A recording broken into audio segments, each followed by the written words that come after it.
ಆತ್ಮೀಯ H16 news ಅರ್ಥಾತ್ ಹೇ ಸೀತಾರಾಮ್ಗೆ ಸ್ವಾಗತ. ನಾನು ನಿಮ್ಮವ MI ಅಥವಾ ಮಲ್ಲಪ್ಪ ಜೋತವ.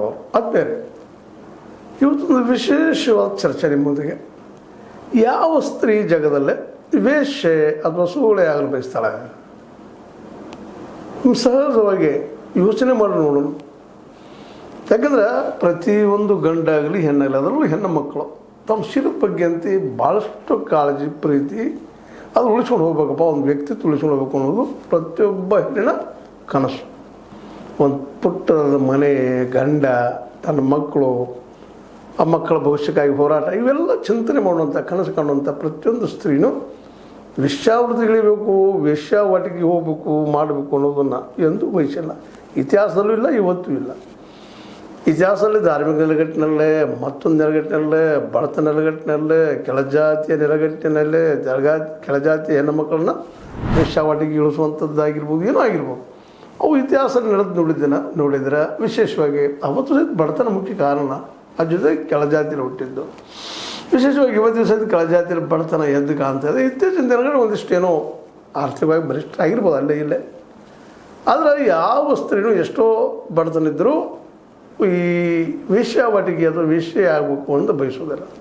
ಇವತ್ತು ನಾವು ನೋಡ್ತಾ ಇದ್ದೀವಿ ಪತ್ರಿಕೆಗಳಲ್ಲಿ, ಅಲ್ಲ ಇಲ್ಲೇ ಕೆಲವೊಂದು ವೀಡಿಯೋಗಳನ್ನು ನೋಡ್ತಾ ಇರ್ತೀವಿ. ವೇಶ್ಯಾವೃತ್ತಿ ನಾವು ಇಷ್ಟು ಹಿಡಿದೀವಿ, ಹೆಣ್ಮಕ್ಳು ಹಿಡಿದೀವಿ, ಒಳಗೆ ಹಾಕಿದ್ದೀವಿ ಅಂಥೇಳಿ ರಿಪೋರ್ಟ್ಸ್ ಬರ್ತಾ ಇದ್ದಾವೆ. ಇಲ್ಲಿ 5 ಮಂದಿ ಸಿಕ್ಕರು, 10 ಮಂದಿ ಸಿಕ್ಕರು ಅಂತೇಳಿ. ಕರೆಕ್ಟ್ ಇಲ್ಲ. ಹೌದು, ಸಿಕ್ಕಿದಾರೆ, ಅವ್ರಿಗೆ ಪೊಲೀಸ್ ಸ್ಟೇಷನ್ಗೂ ಒಯ್ತಾರೆ, ಮುಂದೆ ಅದನ್ನು ಅವ್ರನ್ನ ಶಿಕ್ಷೆನೂ ಕೊಡಿಸ್ತಾರೆ, ಒಂದು ದಂಡನೂ ಕಟ್ತಾರೆ. ಬಟ್ ಶಿಕ್ಷೆ ಆದರೂ ಸಹಿತ ಮರಳಿ ಬಂದ ಮೇಲೆ ಮರಳಿ ತಮ್ಮ ಬದುಕು ಕಟ್ಕೊಳ್ಳಿಕ್ಕೆ ಸಾಧ್ಯ ಆಗ್ತದನ ಆ ರೀತಿ ಪ್ರಚಾರ ಪಡೆದಂಥ ಹೆಣ್ಮಕ್ಳು ಅಂತೇಳಿ ಇನ್ನೊಂದು ಮಕ್ಕಳಿಂದ ನಾವು ಚಿಂತನೆ ಮಾಡಬೇಕಾಗಿದೆ. ಇವತ್ತು ಕೇವಲ ಹಿಡಿಯೋದ್ರಿಂದ, ಜೈಲಿಗೆ ಹಾಕೋದ್ರಿಂದ, ದಂಡ ಕಟ್ಟೋದ್ರಿಂದ ವೇಶ್ಯಾವೃತ್ತಿ ಹೋಗ್ತದನಾ, ನಿಲ್ತದನಾ ಅಂತ ವಿಚಾರ ಮಾಡಿದಾಗ ಅದು ಭಾಳಷ್ಟು ಕಡೆ ಅನ್ನಿಸ್ತದೆ ಅಷ್ಟೇ ಮೇಲ್ನೋಟಕ್ಕೆ. ಶಿಕ್ಷೆಯಿಂದ ಕಡಿಮೆ ಆಗ್ತದೆ, ಶಿಕ್ಷೆ ಪರಿಹಾರ ಅಲ್ಲ. ಯಾಕಂದ್ರೆ ಅಲ್ಲಿ ಅವ್ರಿಗೆ ವಿಶೇಷವಾಗಿ ಬಡತನ, ಜಾತಿ ಅಜಾತಿ ಇವುಗಳಿಂದ ಹಾಗೆ ವಿಶೇಷವಾಗಿ ವೇಶ್ಯಾವೃತ್ತಿ ದೇವದಾಸಿ ಪದ್ಧತಿ ನಮ್ಮಲ್ಲಿ ಬೆಳ್ಕೊಂಬಂದಿದ್ದದ. ಇದು ತಪ್ಪಬೇಕಾಗಿತ್ತಂದ್ರೆ ಮೊದಲನೇದಾಗಿ ಅವರು ಆರ್ಥಿಕವಾಗಿ ಭದ್ರತೆ ಪಡಿಬೇಕಾಗ್ತದೆ. ಆರ್ಥಿಕ ಭದ್ರತೆ ಇಲ್ಲ, ಆ ಹೆಣ್ಮಗಳಿಗೆ ಒಂದು ಗಂಡ ಅನ್ನುವಂಥ ವ್ಯಕ್ತಿ ಇಲ್ಲ, ಅವ್ರು ದುಡಿದು ಹಾಕುವಂಥ ಶಕ್ತಿ ಇಲ್ಲ ಅಂದಾಗ ಆ ಹೆಣ್ಮಗಳ ಈ ಒಂದು ದುಡ್ಡಿಗಾಗಿ ಕೆಲವೊಮ್ಮೆ ಶರೀರದ ಗುಣಧರ್ಮದಿಂದ ಆಕರ್ಷಣೆ ಒಳಗಾಗಿ ಆಗುವಂಥವು ಇದಾವಿಲ್ಲ ಅಂತಲ್ಲ. ಕೆಲವೊಂದು ಪುರುಷ ಪ್ರಧಾನ ಸಮಾಜದಲ್ಲೇ ಪುರುಷರು ನಾನು ಏನೋ ಆಶೆ ತೋರಿಸ್ತಾರೆ, ನಾವು ಹಂಗೆ ಮಾಡ್ತೀವಿ, ಹಿಂಗೆ ಮಾಡ್ತೀವಿ, ಚೆನ್ನಾಗಿರುತ್ತೆ, ನಾವು ಮದುವೆ ಆಗ್ತು ಸುಳ್ಳು ಹೇಳಿ ಅನೇಕ ಹೆಣ್ಮಕ್ಳು ಮೋಸ ಮಾಡಿದ್ದನ್ನು ನಾವು ಅನೇಕ ಉದಾಹರಣೆ ನೋಡ್ಬೋದಾಗಿದೆ. ಹೀಗಾಗಿ ಇವು ಎರಡು ರೀತಿಯಿಂದ, ಒಂದು ಬಡತನ, ಇನ್ನೊಂದು ವಯಸ್ಸಿಗೆ ತಕ್ಕಂಥ ಒಂದು ಕಾಮತೃಷ್ಟಿಯಿಂದ ಸಹಿತ ವಿಶೇಷವಾಗಿ ಹೆಣ್ಮಕ್ಳು ದಾರಿ ತಪ್ತಾ ಇರ್ತಾರೆ. ಒಂದು ದಾರಿ ತಪ್ಪಿತಂದ್ರೆ ಅದೊಂದು ಪ್ರಚಾರ ಆಯ್ತಪ್ಪ ಅಂದ್ರೆ ಆ ಹೆಣ್ಣು ಮಗುವನ್ನು ಯಾರೂ ಮದುವೆ ಆಗೋದಿಲ್ಲ. ಅದ್ರಾಗ ಏನು ಮಾಡಬೇಕಪ್ಪ ಅವರು? ಇದೇ ಉದ್ಯೋಗ. ಈ ಉದ್ಯೋಗ ಆಯ್ತಪ್ಪ ಅಂತಂದರೆ ಸಹಜವಾಗಿ ಸಮಾಜದಲ್ಲಿ ಬಿದ್ದು ಹೋಗಿಬಿಡ್ತಾರೆ. ಆನಂತರ ಅವರ ಮಕ್ಕಳು ಸಹಿತ ಸಮಾಜದಲ್ಲಿ ಬಿದ್ದು ಹೋಗಿಬಿಡ್ತಾರೆ. ಅವ್ರನ್ನ ಒಂದು ಕೀಳರಿಮೆಯಿಂದ ನೋಡ್ತಾ ಇರ್ತಾರೆ. ಆ ಮಕ್ಕಳಿಗೂ ಅಷ್ಟನ್ನು ಇರ್ತದೆ, ಆ ತಾಯಿಗೂ ಅಷ್ಟನ್ನು ಇರ್ತದೆ. ಇಂಥ ವ್ಯವಸ್ಥೆ ಹೋಗ್ಬೇಕಾಗಿದ್ರೆ ಏನು ಮಾಡಬೇಕಾಗೈತಿ ಅಂದರೆ ಆರ್ಥಿಕವಾಗಿ ಭದ್ರತೆ ಕೊಡುವಂಥದ್ದು. ಜೊತೆಗೆ ಇವತ್ತಂತೆ ಸಾಕಷ್ಟು ನಾವು ನೋಡ್ತಾ ಇದ್ದೀವಿ, ಹೆಣ್ಣಿನ ಸಂತತಿ ಕಡಿಮೆ ಇರೋದರಿಂದ ಸಾಧ್ಯಷ್ಟು ಮಟ್ಟಿಗೆ ಮದುವೆ ಆಗುವುದನ್ನು ನಾವು ನೋಡ್ತಾ ಇದ್ದೀವಿ, ದೃಶ್ಯಗಳು ನೋಡ್ತಾ ಇದ್ದೀವಿ. ಕಡಿಮೆ ಆಗ್ಬೋದು ಅಂತ ಇದ್ವಿ. ಆದರೂ ಸಹಿತ ಮೇಲಿನ ಸುದ್ದಿಗಳು ಬರ್ತಾ ಇರ್ತಾವೆ. 5 ಜನ ಸಿಕ್ಕರು ಲಾಜಿಂಗ್ದಲ್ಲಿ, 10 ಜನ ಸಿಕ್ಕರು, ಹಿಡಿದಿದ್ದೀವಿ, ಮಾಡಿದ್ದೀವಿ ಅಂತೇಳಿ. ಇವೆಲ್ಲವೂ ಏನಪ್ಪ ಅಂದರೆ ಇವತ್ತು middle class, lower middle class ಅಥವಾ ಈ ಒಂದು ಏನಪ್ಪ ಅರ್ಬನ್ ಏರಿಯಾದಲ್ಲಿ, ಅದು ನಗರ ಪ್ರದೇಶದಲ್ಲಿ ಇಂಥವು ನಾವು ನೋಡ್ತೀವಿ. ಹಳ್ಳಿಗಳಲ್ಲಿ ಸಹಿತ ಇವು ಜಾತಿ ಆಧಾರದ ಮೇಲೆ ದುಡ್ಡಿನ ಆಸೆಗಳು ಕೆಲವೊಮ್ಮೆ ಹಾದಿ ತಪ್ಪೋದನ್ನು ನಾವು ನೋಡ್ತೀವಿ. ಹಾದಿ ತಪ್ಪೋದಂದ್ರೆ ಏನು? ಬದುಕಿಗಾಗಿ ತಮ್ಮ ಶರೀರವನ್ನು ಮಾರ್ಕೊಳ್ಳುವಂಥ ಒಂದು ದುಷ್ಟ ಪದ್ಧತಿ ನಾವು ಕರ್ಕೊಳ್ತೀವಿ. ದುಷ್ಟ ಪದ್ಧತಿ ಅಲ್ಲ, ಬದುಕೋದಕ್ಕೆ ಏನೋ ಒಂದು ಆಗಿರ್ಬೇಕಂದ್ರೆ ಹುಡುಕುವಂಥ ಪರಿಸ್ಥಿತಿ ಇವತ್ತು ಅನಿವಾರ್ಯ ಅದ.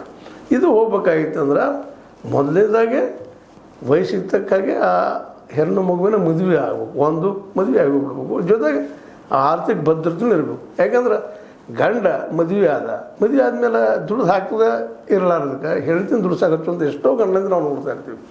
ಹೆಂಡತಿ ದುಡಿದು ಬರಬೇಕು. ಸ್ವತಃ ಗಂಡಂದ್ರನ್ನ ಹೆಣ್ಮಕ್ಳು ವೇಶ್ಯಾವೃತ್ತಿ ಇಳಿಸೋದನ್ನು ಸಹಿತ ನಾವು ಸಾಕಷ್ಟು ನೋಡಿದ್ವಿ. ಹೀಗಾಗಿ ಈ ಒಂದು ಏನು ವೇಶ್ಯಾವೃತ್ತಿ ಅನ್ನೋದು ಅದ, ಇದು ಶಾಪ್ ಅಂತಂದು ಬಿಟ್ಟರೆ ಅಲ್ಲ.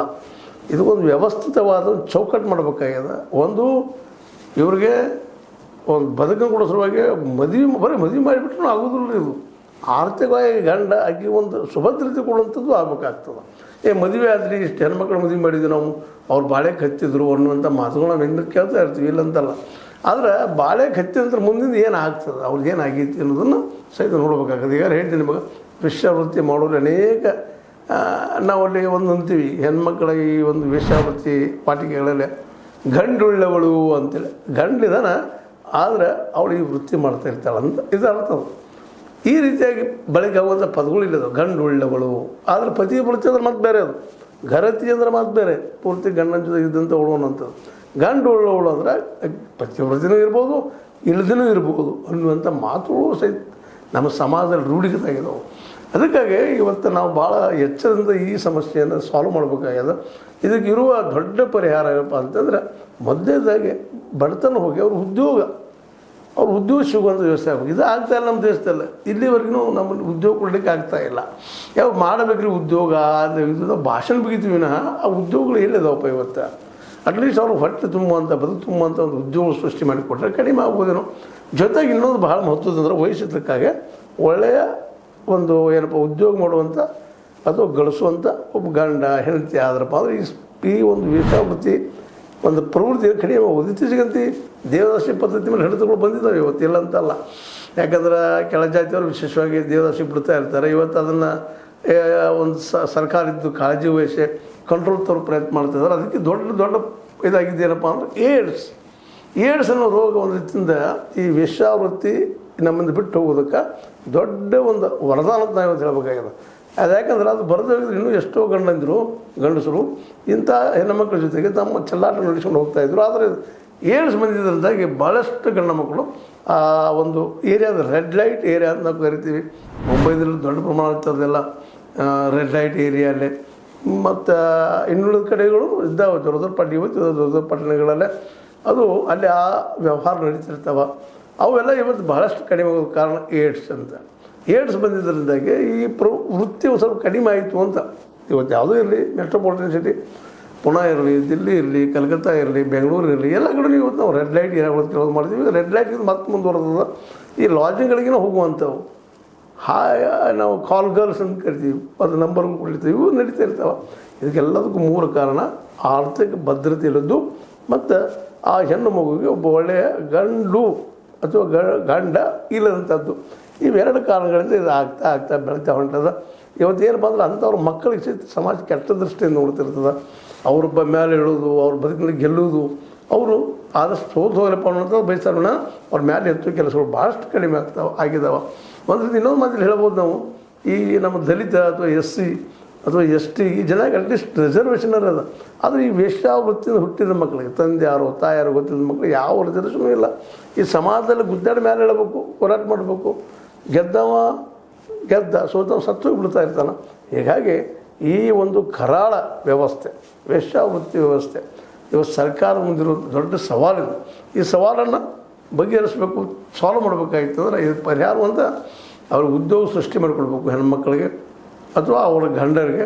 ಅವರು ಗಂಡ ಹೆಂಡತಿ ಏನಪ್ಪ ಅಂದ್ರೆ ಮಿನಿಮಮ್ ಆರ್ಥಿಕವಾಗಿ ಭದ್ರಾಗಿರೋದಕ್ಕಾಗಿ ವ್ಯವಸ್ಥೆ ಮಾಡಿದ್ರೆ ಮೋಸ್ಟ್ಲಿ ಹೋಗ್ಬೋದು. ಬಟ್ ನಾವು ಅದನ್ನು ಮಾಡೋಕ್ಕಿಂತಲೂ ಅವ್ರನ್ನ ಹಿಡಿದು ತೊಗೊಂಡು ಹೋಗೋದು, ದಂಡ ಕಟ್ಟೋದು, ಜೈಲವನ್ನಾಗ ಸುಡೋದು ಮಾಡ್ಕೋತ ಹೋಗೋದ್ರಿಂದಾಗಿ ಇದು ಸಮಸ್ಯೆ ಇನ್ನಷ್ಟು ಉಲ್ಬಣ ಆಗ್ತಾಯಿದ್ದೀವಿ, ಕಡಿಮೆನೇ ಆಗ್ತಾಯಿಲ್ಲ.